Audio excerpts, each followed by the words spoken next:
Une cour en bitume, et alors? Les enfants de cette école parisienne ont leur potager en bac. Là, il y a de la menthe, des fraises.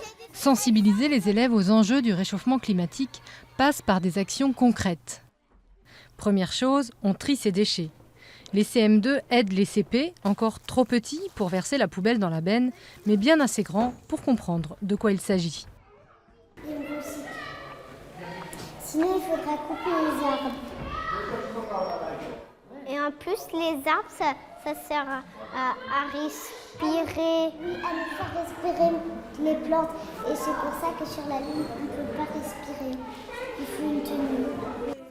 Dans la classe, tout est prétexte pour parler d'écologie, comme travailler sa grammaire en cherchant des slogans ou son français en écrivant une lettre aux décideurs de la COP21. J'ai écrit « C'est rigolo d'être écolo ». Que nous ne prenions que la voiture alors que nous pouvons prendre les transports en commun ou aller à vélo. Défendre la planète Terre, ça permet aussi de débattre et travailler son argumentation. On voit des déchets à 10 mètres des poubelles. Oui, c'est ça. À Paris, il y a des poubelles toutes les 50 mètres. Même si moi j'ai un déchet qui me gêne beaucoup, j'attends qu'il y ait une poubelle et après je le jette.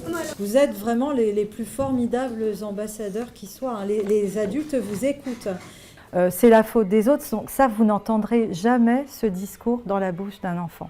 L'enfant est immédiatement partie prenante. Alors si ce n'est pas pour l'espèce humaine, c'est pour les ours blancs, c'est pour les petites abeilles, c'est pour les pollinisateurs. Donc ils sont vraiment de merveilleux ambassadeurs.